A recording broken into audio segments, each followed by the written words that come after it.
बिस्मिल्लाहिर्रहमानिर्रहीम। अस्सलामुअलैकुम। मैं हूँ फ़हीम अख्तर और मेरे साथ जनाब सदीक़ जान मौजूद हैं। पाकिस्तान के नाज़रीन, सियासी माहौल जो है वो रोज़ाना की बुनियाद पर गर्म होता जा रहा है। पाकिस्तान डेमोक्रेटिक मूवमेंट की जमातों के अंदर इख्तलाफात पैदा हो गए हैं। मौलाना फजलुर रहमान सुलह की कोशिशें कर रहे हैं। सदीक़ जान साहब के पास आज एक बड़ी ख़बर है। सदीक़ जान से डायरेक्ट ही सवाल पूछते हैं। सदीक़ जान साहब, ये बताइए कि मौलाना और पाकिस्तान पीपल्स पार्टी के दरमियान इख्तलाफात ख़त्म होने के कितने चांसेस हैं? बढ़ने के चांसेस ज़्यादा हैं, ख़त्म होने के कम हैं। और बल्कि बढ़ने के चांसेस नहीं है बल्कि बढ़ चुके हैं। और हम ये कह सकते हैं कि बिलावल ने पहला झटका दिया अपने अंकल मौलाना फजलुर रहमान को। देखिए, सियासत कहा जाता है ना कि बहुत बेरहम है। और इसकी बेरहमी देखिए कि वो बिलावल जो मौलाना फजलुर रहमान को चचा कहते थे, जो मौलाना फजलुर रहमान को अंकल कहते थे, वो मौलाना फजलुर रहमान जो बिलावल को भतीजा कहते थे। कैसे चाचा भतीजा इस वक्त आमने सामने है। और दुखती रग पे हाथ रखा है बिलावल ने, क्योंकि वो जानते हैं कि मौलाना साहब की जो स्ट्रेंथ है वो मसाजिद हैं, मदारिस और मसाजिद हैं। इस हवाले से आपको पता है कि ये पहले भी इमरान खान हुकूमत भी ये करना चाहती थी, लेकिन उस वक्त ये हुआ था कि मौलाना ने इमरान खान पर यहूदी एजेंट होने का और कादियानी एजेंट होने का जो है इल्ज़ाम लगाया। अब वही काम बिलावल की हुकूमत ने किया है और बिलावल ने कहा है कि मौलाना को थोड़ा सा झटका दें, मौलाना को बताएं कि हम फिर क्या कर सकते हैं। कि जो आप मरीम के पास आ जा रहे हैं ना और हमारे खिलाफ बातें कर रहे हैं कि नहीं आना पीपल्स पार्टी ने, ना आए हम अकेले लॉन्ग मार्च कर लेंगे, ये कर देंगे, वो कर देंगे। पीपल्स पार्टी ने बददियानती की, ये खबर लीक करके उन्होंने कहा अच्छा रुकें। उन्होंने एक सिर्फ खबर चलवाई, खबर चलवाई और वो ये कि सिंध की तमाम मसाजिद, अभी सिर्फ मसाजिद का कायल अंडरस्टूड है, मदारिस मसाजिद के साथ मुंसलिक हैं, उनका सोर्स ऑफ इनकम, उनके फंड्स की तफसीलात लेने का फैसला और एक परफार्मा जारी किया गया। उस पर चीखें जो है वो सुनाई दे रही हैं। मैं अभी आपके सामने बयान रखता हूँ जो राशिद सोमरो का बयान आया है। ठीक है। लेकिन आप ये देखें कि एक तरफ फजलुर रहमान साहब कहते हैं कि वो इस्लाम के लंबरदार हैं, इस्लाम के ठेकेदार हैं और हर चीज़ पे कंप्रोमाइज़ कर सकते हैं, इस्लाम पे कंप्रोमाइज़ नहीं कर सकते। लेकिन पहले भी अंदरूनी सिंध में हुआ ये कि वहाँ पर वो मसाजिद गिराई गई जिनके ऊपर ये था कि वो कब्ज़े की ज़मीन के ऊपर हैं और उनमें से अक्सरियत जो है वो JUIF के पास थी। ठीक है। और उस वक्त भी बड़े सख्त बयान आए थे JUIF के, मकामी लोगों के, सूबाई लोगों के, लेकिन फजलुर रहमान साहब उस वक्त भी नहीं बोले थे। यही काम अगर इमरान खान ने किया होता, अगर तहरीक इंसाफ ने किया होता, कुफर का फतवा जारी हो जाता कि निकलो फ़ौरन जहाद के लिए निकलो क्योंकि मस्जिद गिरा दी है। हालांकि मेरा क्या है इस पर, तो दीन बड़ा क्लियर है, शरीयत बड़ी क्लियर है कि कब्जे की जगह के ऊपर मस्जिद नहीं बन सकती। बिल्कुल, डोनेट की गई हो वो तो अलग बात है, ठीक है, या खरीदी गई हो, मतलब वो तो ठीक है, वो तो ज़ाहिर है जायज़ है। लेकिन कब्जे कोई ये, क्योंकि ये आपको पता है ये भी पाकिस्तान में बहुत बड़ा बिजनेस है। हाँ जी, बिल्कुल। कि आप कब्ज़ा करें, कब्जे के ऊपर एक मस्जिद बना दें और बाकी ज़मीन हथिया लें, और आपको पता है मस्जिद के ऊपर जो बात करेगा तो उसके ऊपर वैसे कुफर का फतवा लग जाएगा। बिल्कुल सही बात है। तो वहाँ पे सिंध हुकूमत वो मस्जिदें गिराईं। अभी वो गिरा रहे थे कि हाई कोर्ट चले गए, हाई कोर्ट से इनको रिलीफ मिल गया। उस वक्त बड़े सख्त बयान दिए थे राशिद सोमरो और इन लोगों ने, लेकिन फजलुर रहमान साहब उस वक्त भी खामोश रहे थे क्योंकि उनका इस वक्त मफाद जो वो दावा करते हैं दीन का, दीन से बड़ा है उनका मफाद। सही। अगर वो इतने ही बड़े दीन के लंबरदार हैं तो मुझे बताएं, जब उन्होंने ऐलान किया कि इमरान खान के खिलाफ जिहाद फ़र्ज हो गया है और पीछे हटना गुनाह कबीरा होगा, तो फिर क्यों 26 को लॉन्ग मार्च कैंसिल किया? सही बात है, वो आप खुद ही आप कहते हैं कि मैं ऐलान कर चुका हूँ, हाँ, मैं पीछे नहीं हटूंगा, मैं आऊँगा ना आए। आप कहें कि मैं दे रहा हूँ इस्तीफे, कोई और देता है दे, नहीं देता ना दे। इसलिए मैं अक्सर ये अपनी वीडियोज़ में कहता हूँ और बहुत से हमारे लोग कहते हैं कि खुददारा दीन को ना बेचें, अपनी इस सियासत से, दुनियावी मफादात से जो है वो अलग रखें। अब मैं आपको खबर के ऊपर आए जी। हाँ, वैसे सदीक भी आपको याद होगा, हमने खबर भी ब्रेक की थी कि वफाकी हुकूमत यानी कि PTI की हुकूमत ने खैबर पख्तूनख्वा, इस्लामाबाद और पंजाब में जो आइमा कराम है मसाजिद के, उनको 10,000 रुपया मुआवजा देने का फ़ैसला किया है। एक तरफ वो यहूदी एजेंट जो है वो 10,000 पर मंथ देने के हवाले से इक़दाम कर रहे हैं और दूसरी तरफ इन्हीं के यानी कि मौलाना फजलुर रहमान के लोग जो हैं उनसे सोर्स ऑफ इनकम मांग रहे हैं। बिल्कुल, ये JUIF की जानिब से खबर जारी की गई है जी। वो ये कहता है कि जमीयत उलमा इस्लाम सूबा सिंध के सूबाई सेक्रेटरी जनरल अल्लामा राशिद महमूद सोमरो ने मसाजिद को जारी करदा महकमा औकाफ के परफार्मे की मजम्मत करते हुए कहा है कि हुकूमत की जानिब से जारी करदा इस परफार्मे को यकसर मुस्तरद करते हैं।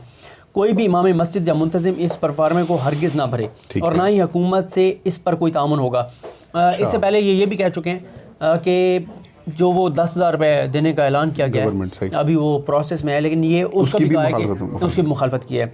हर वो चीज़ जो मसाजिद को इंडिपेंडेंट करेगी, हर वो चीज़ जो मसाजिद के मामलात में शफाफियत लाएगी, उसकी फजलुर रहमान से मुखालफत करेंगे।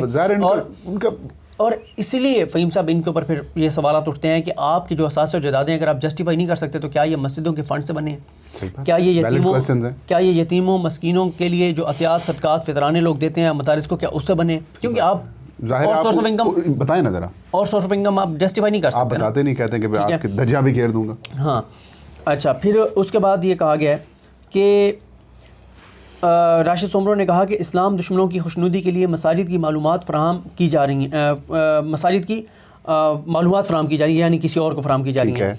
मसाजिद और मदारिस खुद मुख्तार और गैर सरकारी हैं और अहले इलाका अपनी मदद आप के तहत मसाजिद के इंतज़ाम और इंतज़ाम चलाने में आज़ाद हैं। अच्छा, यहाँ पर रुक के मैं ये कहता हूँ कि अगर शफाफियत है, इससे ज़्यादा और क्या हो सकता है कि आप कहेंगे भाई खुले मस्जिदें आएँ चेक करें कहाँ से पैसा आ रहा है, कहाँ खर्च हो रहा है, क्या मसला है।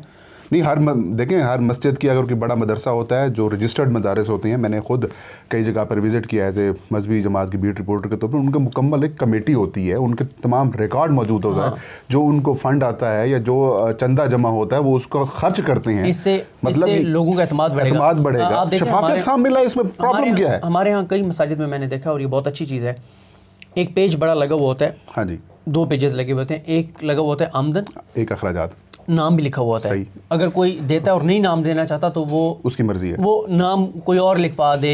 हाँ। किसी के साले सवाब का अपने का लिखवा दे, कोई और नाम लिखवा दे, जो भी करे, लेकिन उसमें यह है कि रिकॉर्ड होता है सारा, और वो अखराजात का भी लिखते हैं और एंड पे वो बैलेंस शीट लगा देते हैं। अच्छा, वो ये कहते हैं, राशिद सोमरो ने कहा कि इस के FATF की इस्लाम और मुल्क दुश्मन शराइत को किसी सूरत तस्लीम नहीं करेंगे। ठीक है, हुकूमत FATF के सामने घुटने टेक कर मुल्क को गिरवी रखना चाहती है, लेकिन हम ऐसा होने नहीं देंगे। उन्होंने कहा कि दीनी मदारिस और मसाजिद की आज़ादी और हुर्रियत पर कोई हर्फ नहीं आने देंगे। उन्होंने कहा कि इस परफार्मे को मसाजिद की हुर्रियत के ख़िलाफ़ साजिश तस्वुर करते हैं। मसाजिद के आइमों और मुंतज़मीन परफार्मे की मांगी गई मालूमात किसी सूरत ना दें। उन्होंने कहा कि हुकूमत अपना किबला दुरुस्त कर ले।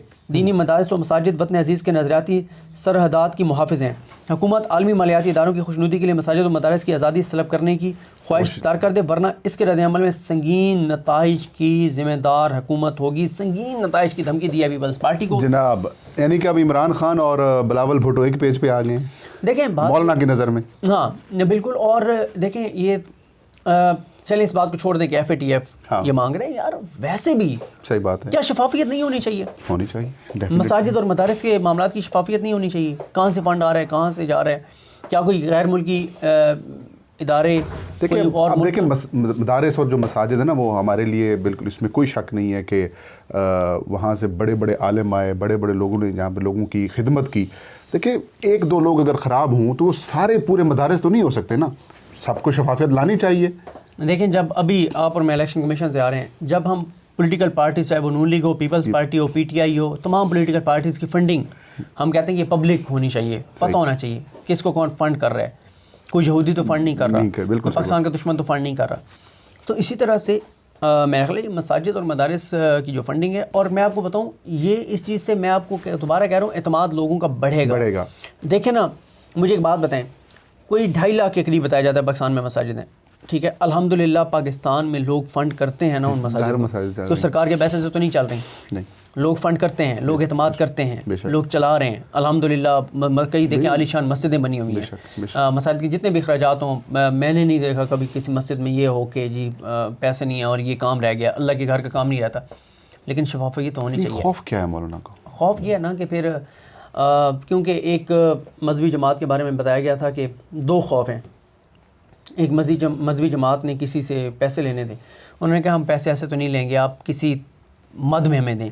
वो उन्होंने अपने जो उनके मजहबी रहनुमा थे उनकी बुक्स उनको सेल करके और उस मद में पैसे लिए। अच्छा, यानी अगर वो किताब की छपाई का मिसाल दे रहा हूँ कि 100 रुपये आ रहे थे उसके ऊपर कॉस्ट, तो उन्होंने 500 रुपये फ़ी किताब ले लिया। सही, ठीक है। और उन्होंने भी जिसने लेनी थी उसने किताब में लेके समंदर बोर्ड कर दिया, जो भी कर दिया उन्होंने, कहा ये रख दो साइड पे, बस पैसे ही देने थे ना उस मद में। दूसरा एक और काम यहाँ पर ये होता है कि कुछ इस्लामी मुल्क भी हैं, वो भी फंडिंग करते हैं कुछ मजहबी जमातों को, इसलिए कि वो पाकिस्तान के अंदर अपना असर रसूख रखना चाहते हैं और वो चीज़ें। तीसरा जो है वो DI खान में इल्ज़ाम ये है कि जो सीटें बेची जाती हैं या बेची जाती थी सियासत में अब पहले बेची ठीक जाती है। थी, उनके जो पैसे लिए जाते थे वो ये कहा जाता था कि आपने अगर मिसाल के तौर पे लेडी हेल्थ वर्कर की सीट है अच्छा या नर्स की सीट है या इवन के डॉक्टर की सीट है या टीचर की सीट है, जो भी सरकारी सीट बेची जाती थी, कहा जाता था कि आप फलां मदरसे में चले जाएं, इतने पैसे उसमें जमा करा के चंदा और उसकी रसीद हमें दे दें। मतलब ये कि ब्लैक मनी को वाइट किया जा रहा है। ठीक है, देखें एक और इस तरह से किया जाता, ये जिस तरह हमारे मेडिकल कॉलेजेस प्राइवेट करते हैं, हाँ। हमारे प्राइवेट मेडिकल कॉलेजेस डोनेशंस के नाम पर फीस 8 लाख है, हाँ डोनेशन इतनी है, 30 लाख डोनेशन है, 40 लाख जो डोनेशन देगा 50 लाख देगा उसको सीट मिल जाएगी। सही, तो ये मामला हैं। तो ये अब इंटरेस्टिंग है। हाँ इंटरेस्टिंग है, देखते हैं जी। अब इमरान खान और बिलावल भुट्टो यानी पीपल्स पार्टी और पीटीआई की जो हुकूमतें हैं वो मौलाना फजलुर रहमान की नज़र में एक पेज पे आ गई हैं कि ये दोनों IMF और FATF के कहने के ऊपर मदारस के ख़िलाफ़ कार्रवाई करें। देखते हैं आगे क्या होता है। बहरहाल PDM के दरमियान इख्तलाफात बढ़ते जा रहे हैं। सदीक जान का बहुत शुक्रिया। इंशाल्लाह किसी और वीडियो में दोबारा हम दोनों एक साथ हाजिर होंगे। तब तक मुझे और सदीक जान को इजाज़त दीजिए। अपना और अपने चाहने वालों का बहुत सारा ख्याल रखें। अल्लाह हम सब का हामी नासिर हो।